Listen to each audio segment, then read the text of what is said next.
You're listening to Affected by Altitude, a Colorado Rockies podcast for and by Rockies fans on Rocky Mountain Rooftop. Thank you for joining us as we discuss all things baseball and Colorado Rockies. Hello and welcome to Affected by Altitude, a Colorado Rockies podcast on Rocky Mountain Rooftop, a proud affiliate of the Fans First Sports Network. I'm your host, Evan Lang, and with me, as always, is my comrade in arms, Skylar Timmons. Skylar, how you doing this morning? Very good, because it is Batman Day on the day that we're recording. So I like Batman. Good stuff. We'll watch the Dark Knight trilogy later today. Is Batman Day like an official designation for yes, today? September 16th is his first appearance in the comics. I did not know that. So that's fun. Good stuff. Who is your favorite Batman? Me. No, that's a tough one. Well, if we're talking just strictly Batman, it's always going to be Kevin Conroy, as not that weird stuff he did in the CW garbage stuff, but actual voice of Batman. TV shows, video games, all that good stuff. Live action Batman. It's getting tough, but my favorite movie is Robert Pattinson's The Batman. I thought that movie was okay.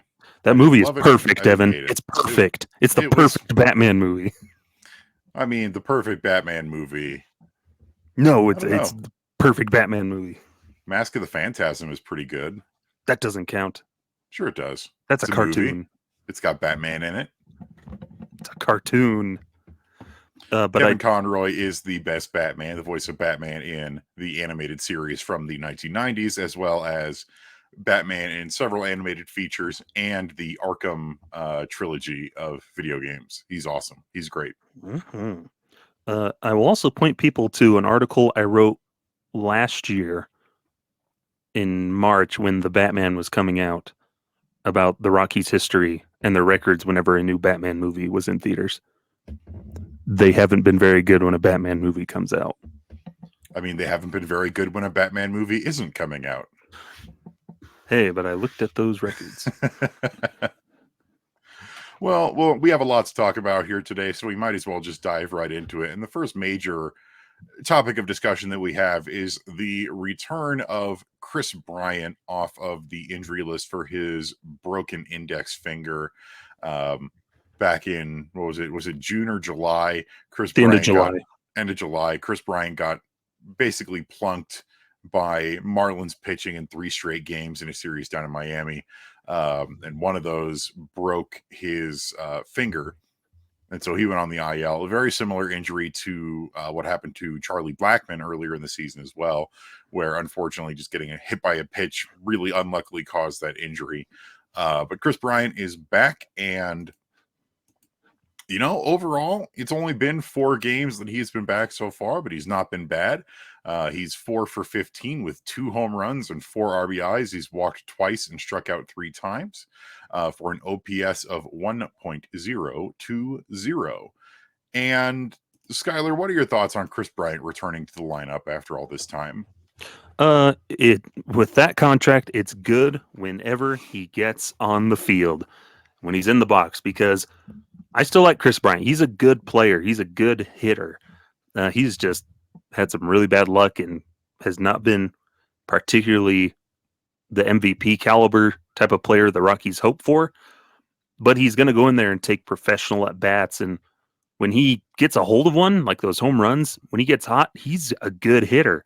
He's got that power. He's got that pop. He gets on base. He's scored 5 runs during that Cubs series and into the Giants series. And on the day that we're recording, he's starting game 1 of a true doubleheader. And so we'll see how he does over the weekend. But it's just good to have him on the field, because he just brings a different, I guess, kind of like Charlie Blackmon. They bring that veteran presence into the lineup where, he's not going to be bashing homers as much as we would want him to and be, that big power threat with the doubles and everything. But he's going to go up there and give you a professional at bat and really help, lengthen that lineup a bit. Is what we've talked about in the past. Is Bryant helps lengthen that lineup, because there's a lot of rookies and they're struggling.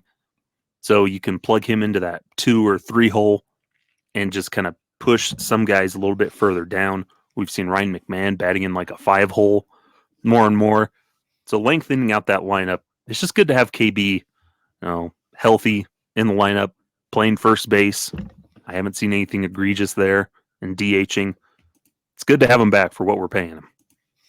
Yeah, Brian is always going to be a perfectly cromulent first baseman. He has a decent amount of history playing first base at a major league level when he was with the Cubs. And I don't really have a problem with him slotting in at first base. We've talked about this before. The main problem of his return is that it has unfortunately affected the amount of playing time that Hunter Goodman has been getting, where Hunter Goodman really hasn't played that much over the last 4 games. I believe he has 1 start and has pinch hit twice. And that is the downside of Bryant returning, is with that contract, well, you've got to play him. But that is unfortunately coming at the expense of one of the rookies getting decreased playing time. And that's something that the Rockies are going to have to figure out, especially with through the end of this season and in next season, because Chris Bryant's not going away. His contract is largely unmovable, and he's signed for the long term with a true no trade clause. But with a young team getting younger, you need to be finding playing time for the young guys. And thankfully we've had, like we've said before, Ezekiel Tovar, Nolan Jones, Brenton Doyle. They've all cemented themselves as mainstays in this lineup for the season. But Hunter Goodman really hasn't. The trade-off, funnily enough, is that Alaris Montero has been getting a lot of playing time, and he's been doing very, very well. Particularly, he's been playing first base and designated hitter, but those are the same 2 spots where Hunter Goodman is really going to start particularly often. And thankfully, Hunter Goodman has that additional flexibility. He is starting in right field for the first game of the doubleheader this afternoon. But next year, especially, whoever is managing this team, for how they build the lineup, they're going to need to find ways to regularly have Chris Bryant in this lineup, and also make sure that the young guys are getting their playing time. Mm-hmm.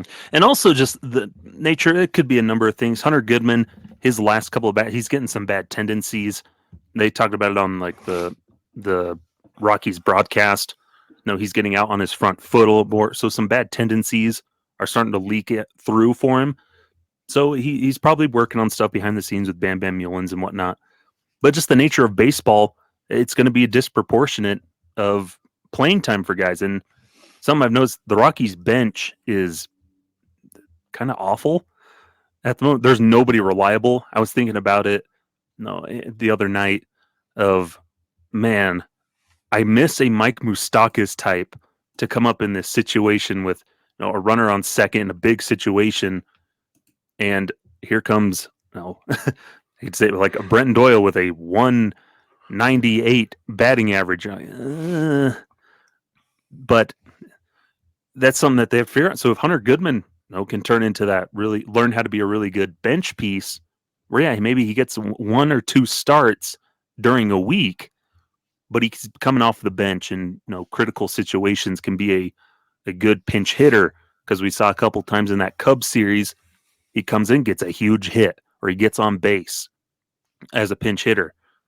So it's things that you're trying to manage of where can these guys fit into a role. Because baseball in general, I think baseball teams work better when you have your set 1 through 9 lineup of these are our regular staples day in and day out. And then here's a couple of guys that we can plug in as needed throughout the week who can then come in and deliver and whatnot. So it's kind of the downside. Yeah, you want him to be out there getting as many at bats, as many games as possible.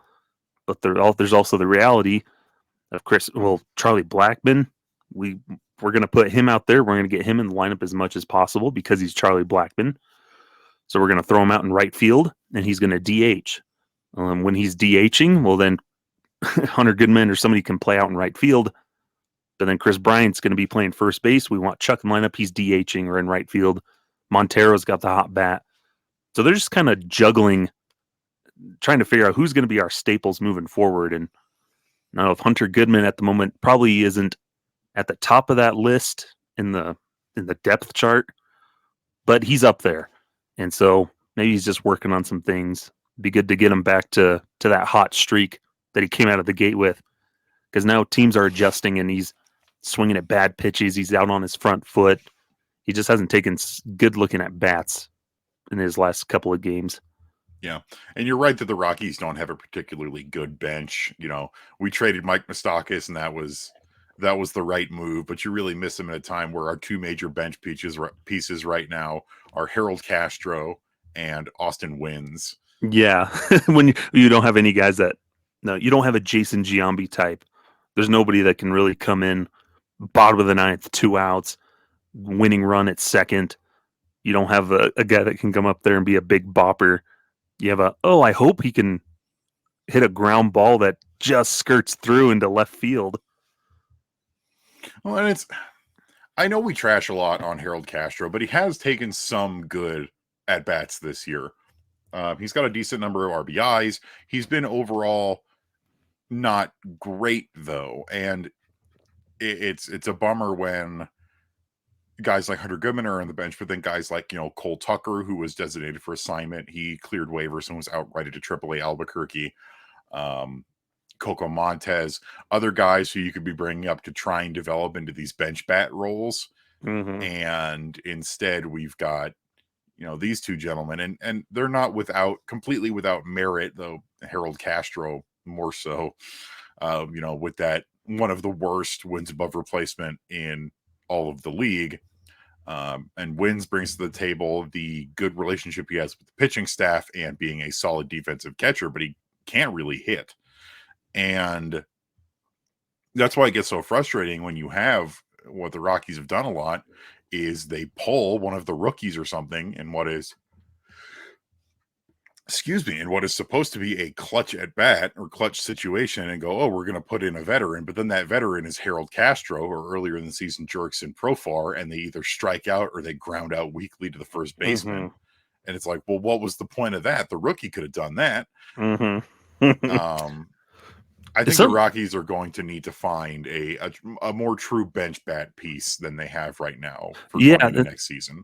I think with like the implementation of the universal DH, the Rockies just don't know how to build a bench, an American League bench, so to speak, because you look at in American League, they've had their entire history of knowing how to build out a bench with less pinch hit opportunities and like utilizing guys in situations, whereas the Rockies just have a bunch of like little utility contact bats coming off the bench, which that's not what you want. You're not going to use them as often. That's just the nature with the DH. You're not going to pinch hit as often, but you still got to have reliable pieces on that bench to cycle them in. Whether they do get regular playing time, they've got to learn how to contribute. And then when they're not playing, they need to be able to come in cold and contribute off the bench, which is easier said than done. Yeah. But that's where like guys like us, or they can come in and draw a walk, get on base somehow. We saw with the Giants critical situation, Brendan Crawford was going to be coming up to the plate. And with the bases loaded or with runners on, they pull him in back and bring in Wilmer Flores, who draws a walk and gets on base. So they got to figure out how to build that bench out because, like we said, you're going to have your staples 1 through 9. Your Chris Bryants are going to play. Your Charlie Blackmons are going to play, and those other staples. But who's going to back them up that can, not necessarily play to their caliber, but still is perfectly competent enough where you can feel comfortable and pleased with them in their little bit of playing time that they get that success. And that's something that Hunter Goodman could evolve into if he irons things out and gets a little bit more consistent. He could be that kind of bat. Same with like a Sean Bouchard. Those types of guys, those types of players are perfect bench options. But it's just a matter of getting them consistent and having guys like Chris Bryant is the beneficial where you can have him then kind of help mentor these guys with their extra hitting approach and all that stuff. Yeah, and that's something. So I wrote about the return of Chris Bryant on my Thursday Rock Pile this past week, and that is something that I mentioned is that Chris Bryant is, when he has been on the field, which admittedly has been rare over these first 2 seasons, unfortunately. He's been pretty good with his bat. Defensively, not so much, but we're hoping to solve that problem with him playing more at first base and in a DH role moving forward. But with his bat, he's been productive. He's got 10 home runs this season in 70 games. And in twice the amount of games, Ryan McMahon has 23. Like the pop is still there if he can get into a good rhythm. And you look at things like Zips projections and other stuff like that, and he can very clearly still be a productive batter over the next couple seasons and probably even get 20 plus home runs if he stays on the field. And it's really wild because as we've said time and time again, Chris Bryant wasn't particularly known as an injury prone player prior to his time with the Rockies. He really had only 2 stints on the IL over his entire career in 2018 and in 2020. And other than that, he's played 140, 150 games every season. And if Chris Bryant can return to that, be a productive hitter, mentor these young guys, that's going to provide a lot of value. It's not going to make up for the fact that his contract is bad, because it is. 7 years, 182 million, full no trade clause, and barely played the first 2 seasons. There's not a whole lot of recovery from that overall, but you can recoup some of that value if he is playing regularly, if he is providing offensive value, and if he is an important mentor figure to these young guys. Like if it's a tandem of him and Charlie Blackmon being a mentor to these kids that are coming up through the Rockies system, that makes the contract a whole lot more easy to swallow, as it were. Yeah, And we like KB. He's a good dude. He's an overall good player. He's fun to watch. His teammates clearly like him. So if he can continue to do that while staying healthy for a change.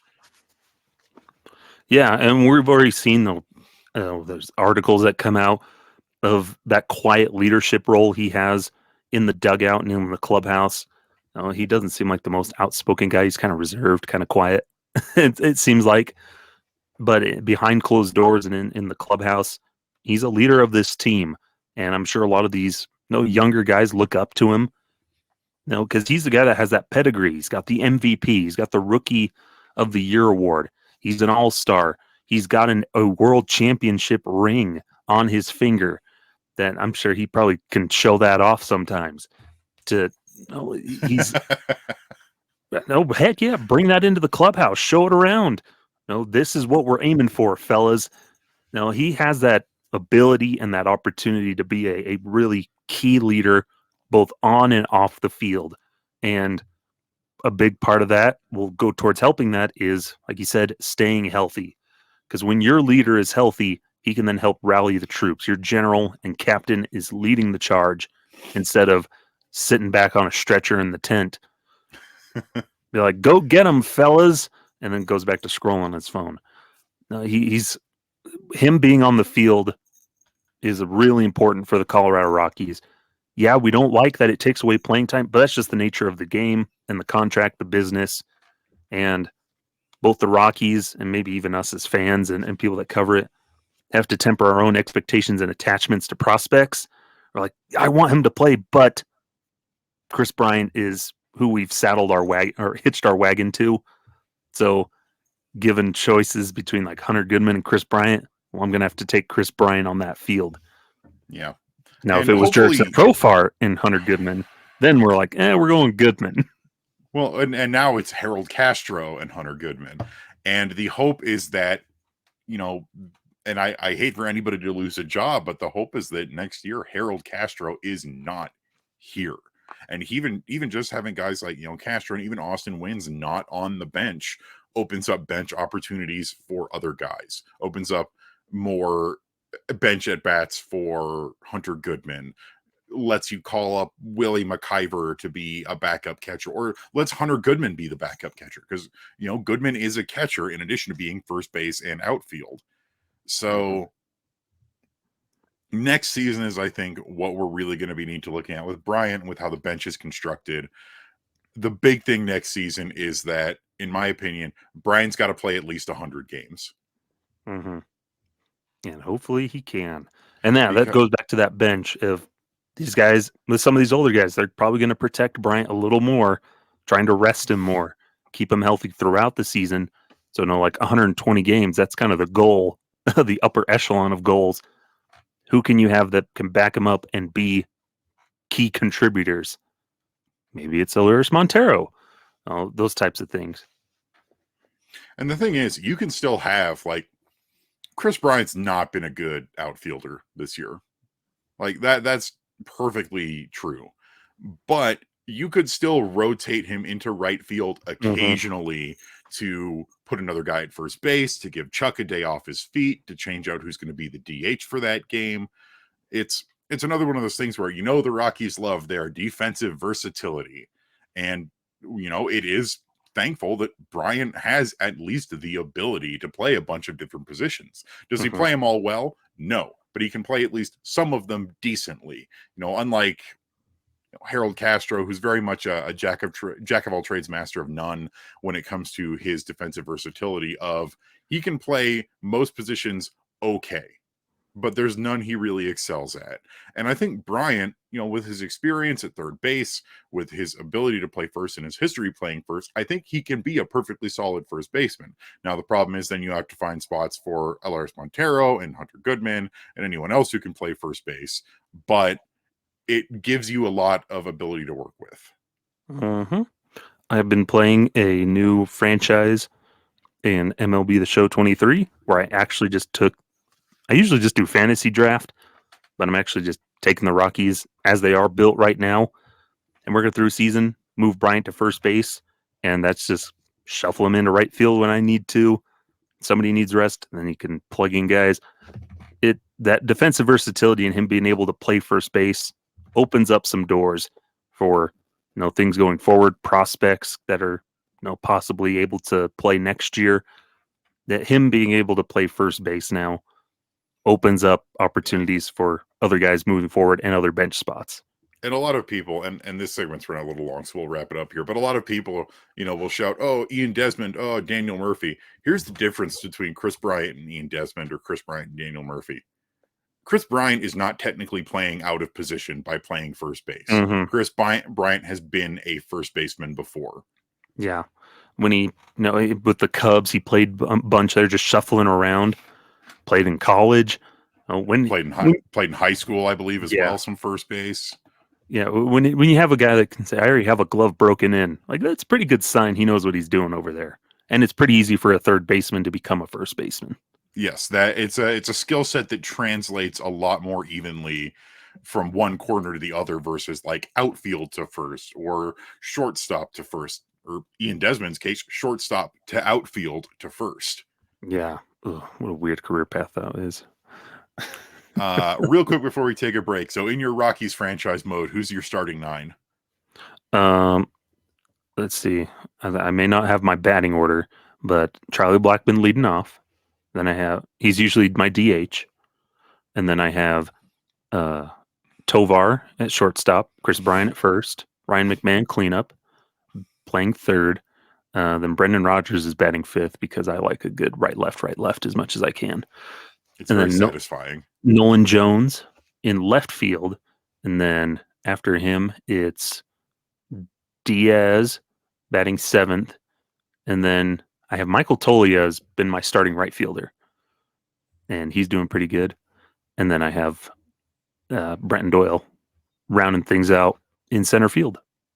Nice. That's the thing. It's like, I like consistent lineups. Also, Brenton Doyle is also hitting like 220 in my franchise mode. So, not better than he's hitting now. And that's on rookie mode. Better than he's hitting now, though. And, Brenton Doyle, all we got to do is wait and see. But we're going to take a quick break. And when we get back, it's time to talk a little bit of pitching. So don't go anywhere. We'll be right back.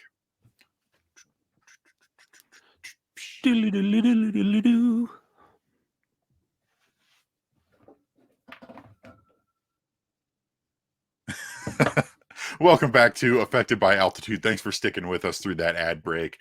I'm Evan. With me is Skyler. And now, we spent a long portion of that first half talking about the bench and talking about Chris Bryant. And now it's time to talk about pitching, specifically Chase Anderson, who Mr. Anderson. that first game they played on Friday of that Giant series was really wacky because we carried a no-hitter into the ninth inning.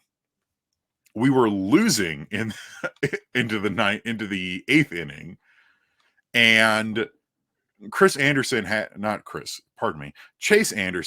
a really wild outing because he walked 5 batters and allowed an earned run. Specifically early in the game, I think that sequence went like walk, sack fly, fielder's choice, walk. And that's how the Giants scored their first run. Well, they scored that run on the fielder's choice. They tried to get the double play, throws it to second, but then they just hold it at second. And so then the run scores, and then that lasted. But he also finished the game with 7 strikeouts, pitched the most pitches he has for the season so far at, I believe it was 101 or 102, and had a career high for getting people to chase, for getting people to swing and miss. Overall, that was probably, outside of the walks, the best we've seen Chase Anderson look so far this season. And Chase Anderson is interesting because, he didn't start the season with this team. He played with 2 other teams before coming to the Rockies. And then he ends up with the Rockies. We claimed him on waivers, didn't we? Yeah, we claimed him on waivers from the Tampa Bay Rays sometime in May. Because I remember his first start was when the Nuggets were in the playoffs. So that time in history is just blanked from your memory. A little bit. But overall, he started pretty well with the Rockies, where his first few starts, he wasn't necessarily getting the length out there. He was usually getting 5 innings, but not getting 6, but only giving up, 1 or 2 runs, sometimes 3, and really not getting any run support from the Rockies. And then late June and into July, just was really struggling, getting hit a lot, giving up a lot of home runs, multiple 3 home run appearances, and kind of was a little all over the place, but he would still have some flashes of really solid performances. Like his July 22nd start in Miami, he struck out 6, walked 1, and only gave up 3 earned runs. That'll play any day of the week. That's a quality start right there. But then he got hurt, and he's finally back with the Rockies rotation. And the question is, do you consider bringing back Chase Anderson for next season? We've got at least 2 rotation spots up in the air next year, with Herman Marquez and Antonio Senzatela recovering from their Tommy John surgery. And the question is, do you bring a guy like Chase Anderson back? Well, the first thing, Evan, I believe he has said the magic word to the Rockies. And what is the magic word? I want to be here. Yay! Woo! That's 9 times out of 10, that's enough to get you to stick around. It's basically the Pee-wee's Playhouse word of the day at this point, where I'm pretty sure in the Rockies front office there's a screaming pterodactyl. The couches start talking. I'm pretty sure the refrigerator has a face on it. They just start going nuts. I've been in the Rockies clubhouse. I can confirm that is all true. Yeah, that screaming pterodactyl is pretty sweet. A little unnerving for some of the rookies, though. It takes some adjustment, is what I've heard. It's often fighting with Dinger too.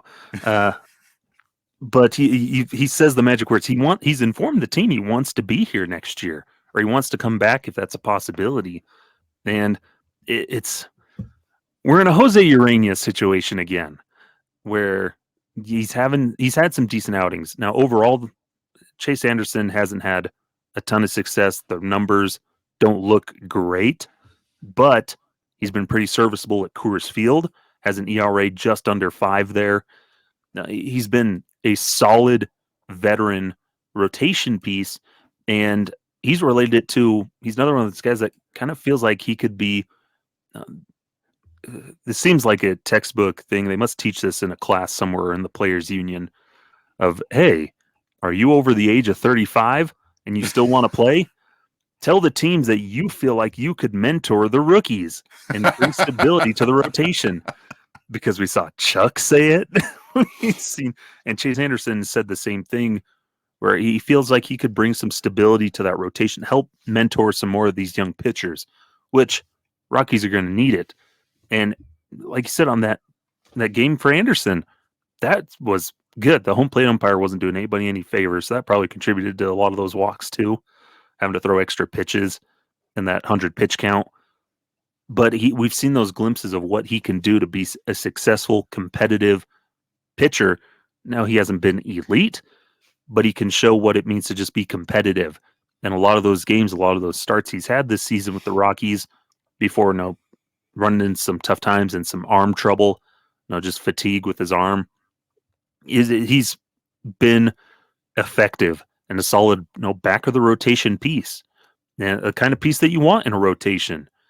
So, again, we don't want to fall into a Jose Urena situation where then you put all your eggs in that basket of, well, we signed him for $3 million and he's going to be one of our starters. Yeah, it needs to be the right price, personally. But then taking stock of where we at with our pitchers that we already have in-house, you've got Ryan Feltner. He's probably going to take a spot. What are we doing with Austin Gomber? And how's he doing? Peter Lambert. So what, next year it's already Freeland, Lambert we'll assume, Feltner we can assume, and maybe Gomber. That leaves one spot open. That's up for grabs, so to speak. Does Anderson fill that role, or is there somebody else in the minors that you're going to really look at in spring training, to fill that spot? It's tough because, again, in AA and AAA, there's not a lot of what I would consider big league ready pitchers. Noah Davis is still working on riding the ship down in AAA. You've got Jeff Criswell, who was pretty bad for most of the season, but has started to put things together here at the tail end of the AAA season. And that's about it. And maybe some guys who are in AA who are going to be in AA really impress in camp and gun for that extra spot, or maybe Chase Anderson can fill that spot. I tell you who's probably not going to fill that spot, though, is Chris Flexen. Yeah, probably not. It really feels like if you're going to stick with who's already on the roster right now, they'd pick between Ty Block and Chase Anderson. So, yeah, Chris Flexen, yeah, he can flex on out of here. Yeah, really disappointing because I actually really wanted us to pick up Chris Flexen. This was a signing that I was completely behind. And, unfortunately, it's just been a really tough season for him. He's got an ERA of 7.22 over the entire season and a WAR of negative 1.3. At Coors Field, he's not been as effective. He's got an ERA of 5.74 at Coors Field over 26 and 2/3 innings. But it's really just, since joining the Rockies in late July, he only has one quality start, and that was on August 20th against the Chicago White Sox, another team that's very much in the vein of the Rockies, of severely underperforming with frustrating front office and ownership. But against competitive teams, especially, he has really struggled. His recent outing against the Diamondbacks comes to mind, where he only went for 2 1/3 innings. It's tough, and I definitely hope he turns it around. He's only 29, but I think if you're making a choice between, like you said, those three maximum veteranosity pitchers of Ty Block and Chase Anderson and Chris Flexen, you're going to lean more towards Chase Anderson and even probably Ty Block before you would bring back Flexen at this point, just with how he's performed. I mean, maybe you sign him to a minor league deal or something with an invite to spring training. But there's much more of an obvious spot for Anderson and even Ty Block because, Block can do long relief. Yeah. Or if Flexen wants to stick around, we know what he has to do. Just say the magic words. See, but it only works sometimes. Yeah, but it's worth a chance. But it's that thing where it seems like the Rockies at times have proven they can't take a pitcher that's already struggling, has already been struggling, and then magically fix him. We're not the Tampa Bay Rays here with Robert Stevenson, who's now one of their best relievers, one of the best relievers in all of baseball currently, because he went to the Tampa Bay Rays. So the Rockies have shown they haven't been able to do that. They might, make a couple of tweaks to improve a guy just a little bit, but there's no drastic overhaul to make a Chris Flexen into an immediate ace. He's struggling, and the struggles that caused him to get released or get traded by the Mariners and released by the Mets have continued to plague him here. And a lot of those things. So Chase Anderson, he's already an established product. There's little minor tweaks and things that he can do, but there's no mass overhaul to anything to try and improve his career, because he's 35, 36. He's well set in his ways, but that makes it like, okay, this is less of a project, and he's a guy that we can trust to put out there, because he related it back to his experience of being with the Brewers during a rebuild, so to speak, and how quickly it turned into a playoff caliber team through a quick little rebuild. And part of that was having those veterans that can mentor and help right the ship. And he feels he could fill that role and could have that same kind of effect. The Rockies could have that same kind of turnaround here. And you look at how competitive they've been against these good teams that are in the playoff hunt, that are in the wild card race right now between the Cubs and the Giants, and all these good teams they've played in August and September. You could see, like, man, if they just shuffle and get some more right pieces in here, this is a team that could turn it around in the coming years, 2024, 2025, rather quickly. And Chase Anderson sees that, and I think if he can be that stable, bring some stability, even if early in the season in April, like, okay, this will give some of our prospects more time to cook, figure some things out down in April and in Albuquerque and such. Then maybe you take a chance on him and hopefully sign him to a reasonable minor league deal, or like a 1-year deal, some cheap, hopefully. But I do like what you said about, the Rockies aren't necessarily going to take a pitcher who's struggling and fix him. If anything, sometimes we get pitchers who are having to fix what the Rockies did to them. Mm-hmm. For example, you've got Noah Davis down in AAA, who said that he's trying to get back to the kind of pitcher that he was when he was with the Cincinnati Reds organization. Yeah, trying to wash the stink off or something. That's a deeper conversation that we'll have to have another time, that we've lamented before, but mass overhaul and changes need to be made so pitchers don't feel like they're trapped here and getting ruined by the Rockies. It's always been a problem. And like you said, elite pitchers aren't going to come here. And we're probably not even going to be turning out elite pitching talent, but we don't necessarily need elite next season. What we need is, sometimes guys like Chase Anderson, guys who are going to be solid back of rotation inning eater pitchers, mm-hmm. who will give us a chance. If Jordan Lyles can continue to make a career for himself doing whatever the heck he's doing, and as bad as he's been, and still making all that money, there's a spot for a Jordan Lyles on every team. And hey, Kansas City Royals became the first team to break the 100-loss mark. It wasn't the Rockies, and surprisingly, it wasn't the A's. Woo! We're getting there, though. We'll see. We just got to win 15 more. Is that where we're at right now? Something like that. Our record is 54 and 92. Ooh, so just 9 more. We cannot lose 8 more games. That'll be interesting. But we're going to take another quick ad break here. Stick around with us when we get back. Let's talk a little bit about the minor leagues. How's that sound? Yeah, sure. All right. We'll be right back. Well, don't sound so enthusiastic, Skylar. Welcome back to Affected by Altitude. Thanks for sticking with us through that second ad break. Let's do a little bit of spring cleaning when it comes to the Rockies farm system, I think. decent amount of stuff to talk about here.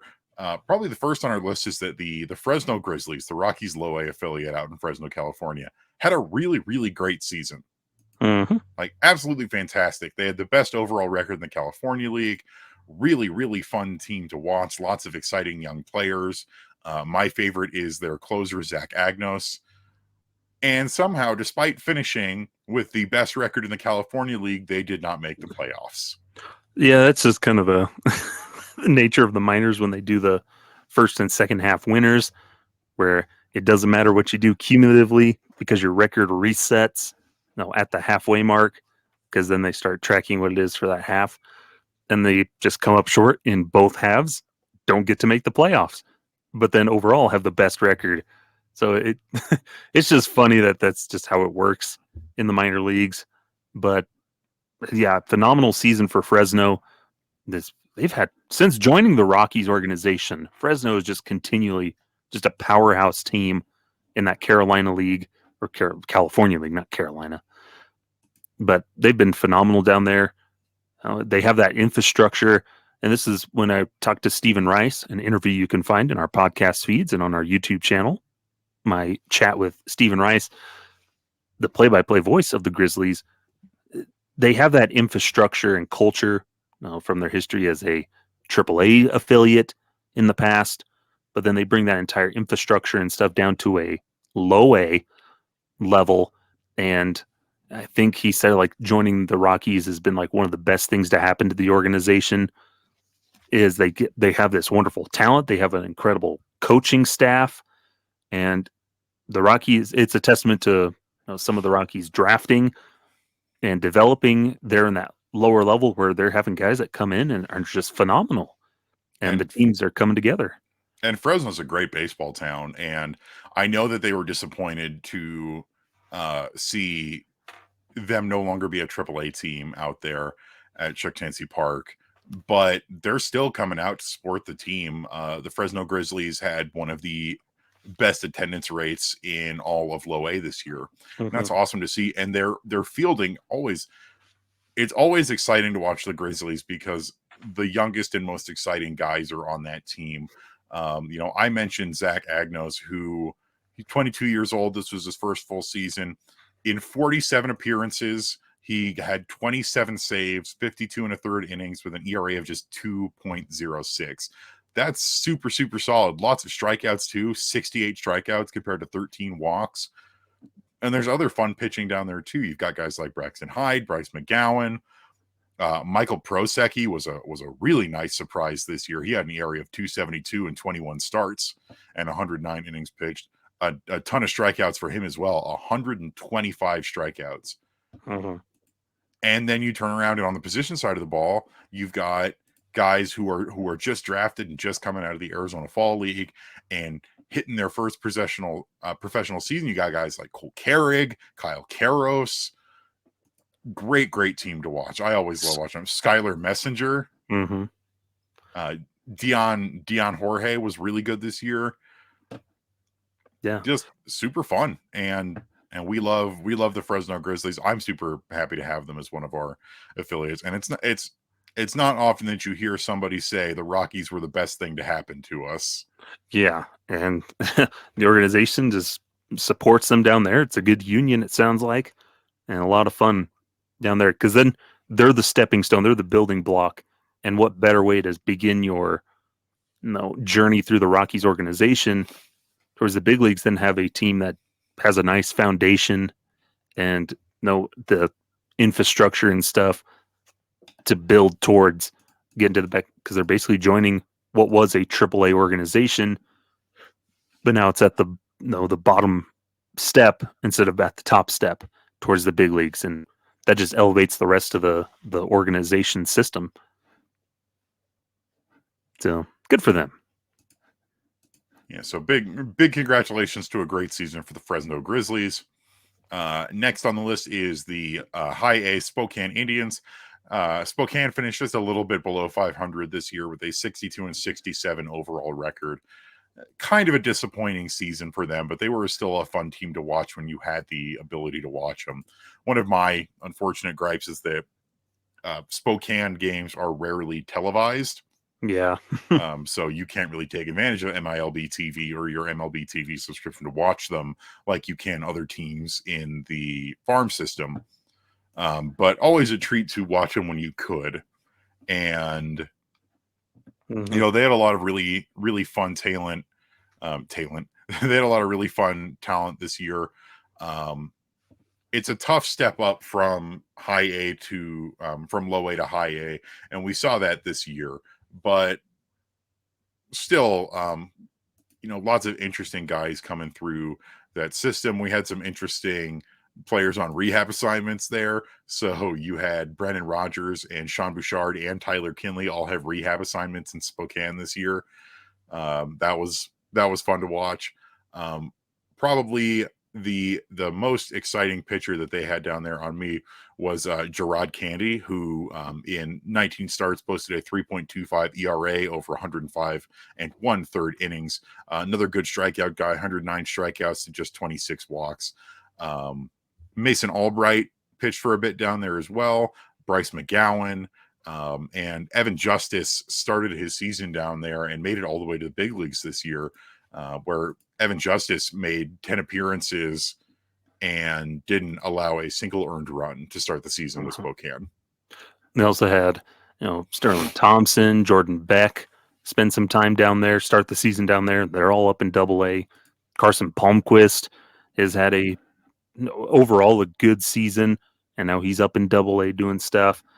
And so we see a lot of where Spokane is that kind of that midway stopping point where they can either just spend a brief amount of time there and then get moved up, or they end up spending the whole season there.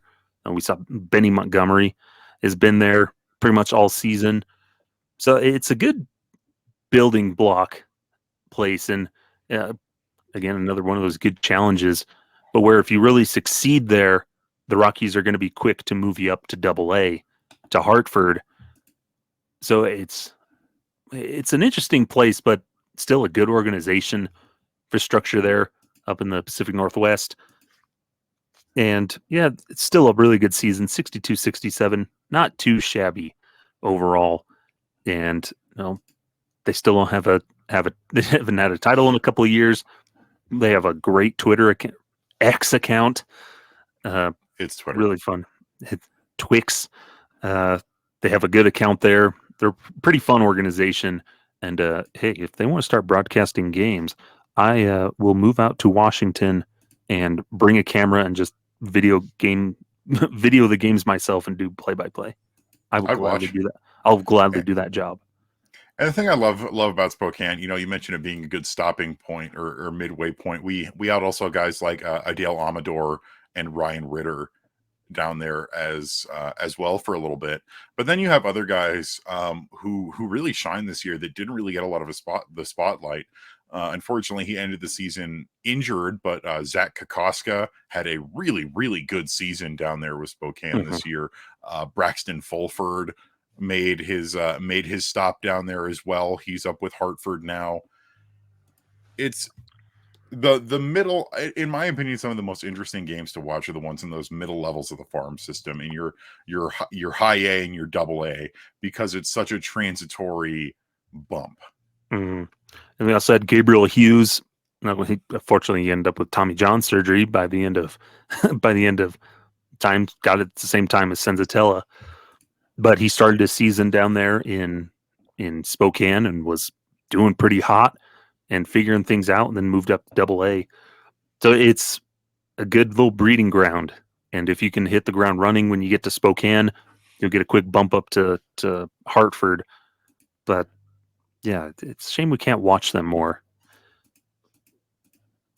Yeah.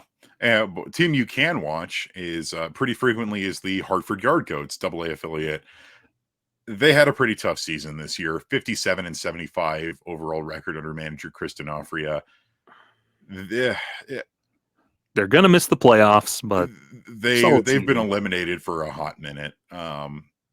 But that doesn't mean that they weren't a fun team to watch. A big thing this year was pitchers kind of struggling to find their footing in Double A, but the ones who did were able to elevate themselves even further. Evan Justice had a really solid time in Hartford. Like we said, he made his way all the way to the majors. So did Michael Peterson and Dugan Darnell, who are both now up in the AAA affiliate with Albuquerque.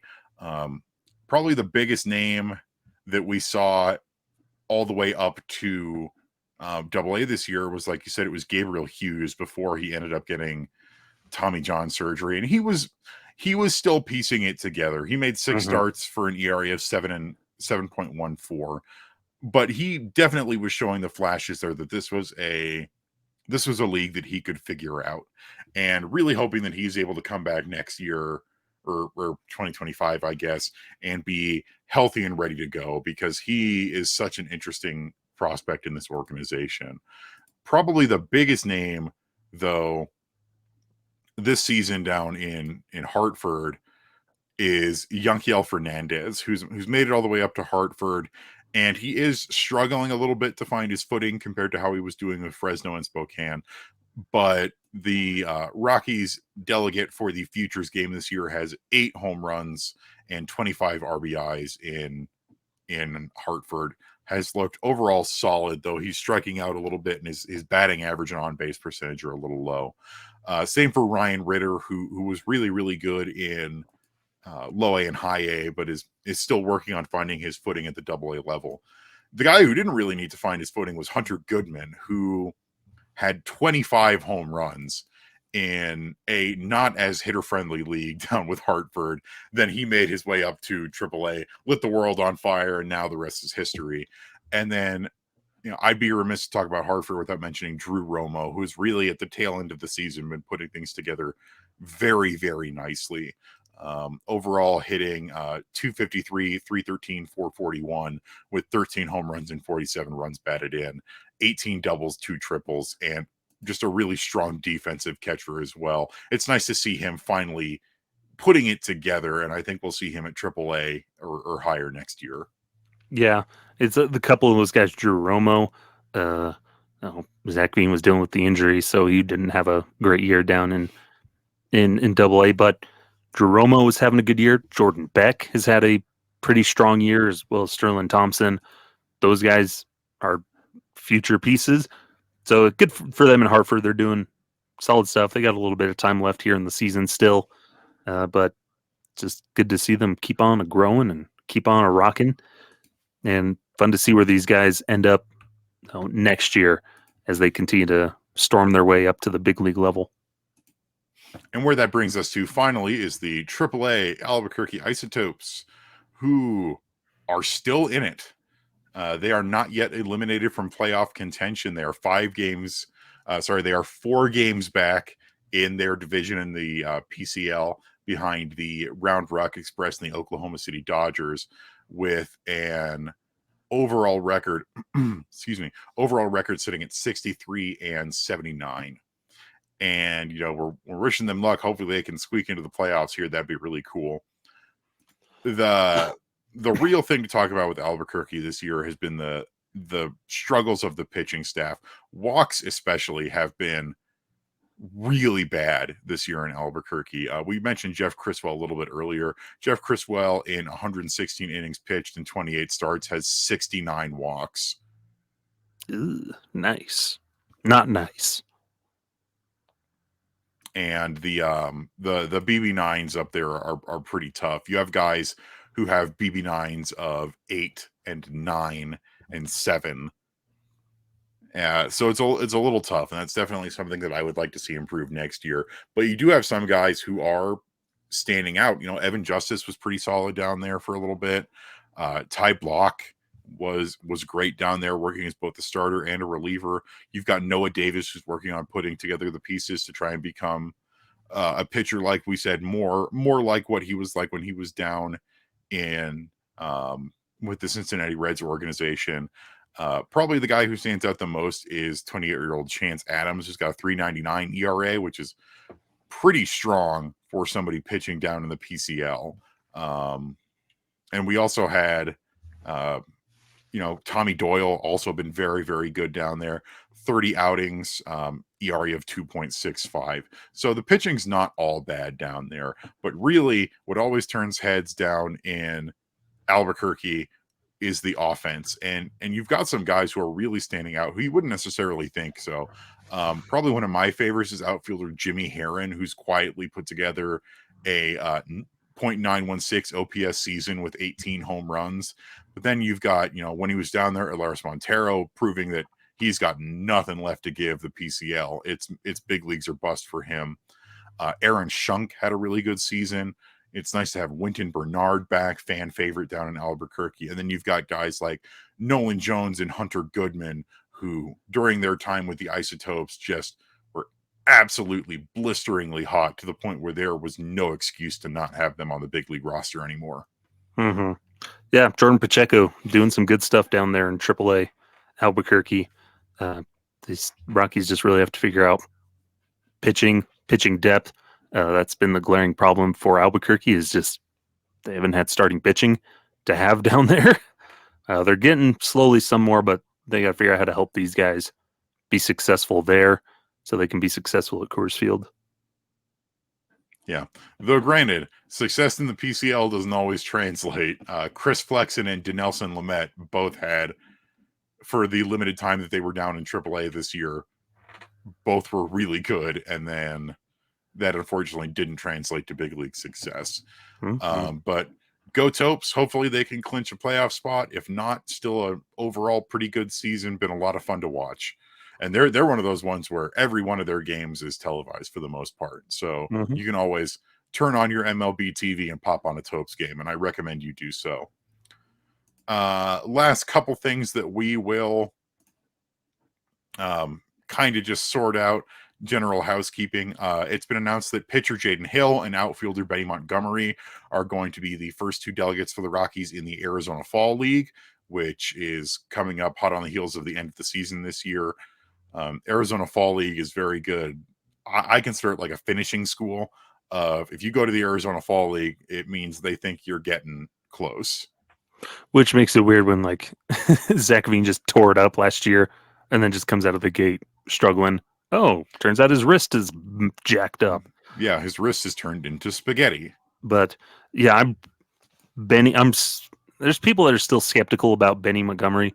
I'm pretty high on Benny still. I think he's going to be a good piece. He just has to continue to make some minor tweaks and iron things out so he can be more consistent, tap into it. He's a funky stance, funky looking player, but a good outfielder. I think he's if he can put together the offensive side and consistently, he's going to be a good center fielder for the Rockies. So I'm looking forward to seeing his continual growth. Same with Jaden Hill. He's one of those pitchers that they're really high on, and another one of those guys. Maybe like we talked about, he could be one of those prospects that battles for a spot in that rotation sooner rather than later, which we all know we need it. Yeah. Speaking of Zach Veen is going to play winter ball in Puerto Rico as he recovers from his wrist surgery. He should be able to play during the time winter ball comes about. So he's going to be headed down to Puerto Rico to make up on lost time and see if he can get some of his mojo back. Veen had a tough season this year, and we were all wondering, Veen's really underperforming. Do we be worried? And it turns out we need to be worried for a different reason, which is that he had that wrist injury that he'd been struggling with since the 2022 All-Star break, and finally he couldn't play through it anymore and had to get surgery. So hopefully he tears it up in Puerto Rico and we can see him do awesome things in spring training. And the Rockies, one of the assistant hitting coaches like Andy Gonzalez or something is going to be there with that Puerto Rico team, so that's partly why they're sending him to that winter ball team, just to have that Rockies connection down there to help him out. So best of luck to him. I know a couple other guys are thinking about playing winter ball. So we'll see who goes. I know Alaris Montero played winter ball last year. And, winter ball is a great resource for guys to go and continue playing and putting together competitive at-bats and developing skills. I know Ryan Spilworks has spoken very, very highly of playing winter ball. And I think it's a great resource for our guys to utilize. It can be a lot of fun baseball to watch. Mm-hmm. And then, last but not least, Chase Dollander, our first overall draft pick this year. Didn't end up pitching professionally for the Rockies this year, but he is headed down to the Arizona Complex League. While their season is over, he's going to be out at the Arizona Complex, and he's going to be pitching for a little bit in the near future. Yeah, he's been down there after he got drafted. He basically like Rockies were like, yeah, just kind of rest, because this is usually what they do with these college pitchers, pitching all that season, and then giving him time to rest and recuperate and reset to try and help him with his tweaks to get him back to where he was in 2022 when he was projected to be a really high draft pick. But he's been down there in Arizona working, throwing bullpens, and they're working towards getting him to pitch into some sort of game type situations down there. No, just like 10 innings or so here at the end of September, early October, just to kind of get him into that spot to start making his journey. So if people have been wondering where Chase Dollander's, why hasn't he been pitching or anything, they just wanted to rest him and mental reset, body reset. Yeah, But when you have a guy who eager. just pitched a long college season and had struggles, it's you give him a little bit of a rest. And for Chase, it's going to be interesting to see how he does over the offseason and what he does to continue to develop and work, because he could start anywhere from as low as the Arizona Complex League to high A next year in terms of where he could start his professional career. So we'll definitely see where he ends up. Yeah. Good stuff. But I think that is going to do it for us here on Affected by Altitude. Skyler, where can the folks find you at on the socials? You can find me at sideline_crowd over there on the Twitter X, which is my favorite kind of window cleaning solution. And also on Blue Sky at stimmons13, that whatever the rest of that junk is. But yeah. And also Wednesday Rock Piles. And be sure to check out a new episode of Every Rocky Ever that released this past Friday, where we talked about Jorge De La Rosa. It was a fun one to look at his career. Definitely worth checking out. And I love DLR, so I'm glad that you guys did an episode on him. I knew it was coming at some point, but how can you not love Jorge De La Rosa? Mm-hmm. You can find me on Twitter. I'm not going to call it that. Find me at Twitter at Evan_Lang27. I would love to hear from you. I am also on Blue Sky at evanlang27.bsky.social. You can find us on the Rocky Mountain Rooftop Twitter at Rocky Mountain Rooftop. That's at ROCKYMTN Rooftop. And you can find me writing the Thursday Rock Pile over on www.purplerow.com. You can also find some of our writing on the Fans First Sports Network website, which you can find shorthand at ffsn.app. Good stuff. And look forward to stuff coming up as the season draws to a close. Over on Purple Row, we're going to be doing stuff like ranking the Rockies and other off-season wrap-ups. So stick around. We'll keep having plenty of content for you, even as the season draws to a close. But thanks so much for sticking with us today. Thanks for joining us in another episode of Affected by Altitude. If you're listening on a platform like Apple Podcasts or Spotify, we would really appreciate if you give us a rating and left us a comment. Obviously 5 stars is appreciated, but every little bit helps. And yeah, just continue supporting us. We always appreciate you. But that'll do it for us today. Skyler, how about you? Hit him with it. It's not what you do, but who you are. Oh, no, I ruined that quote. Oh, I blew it, Evan. Farewell! Why do we fall, Master Wayne?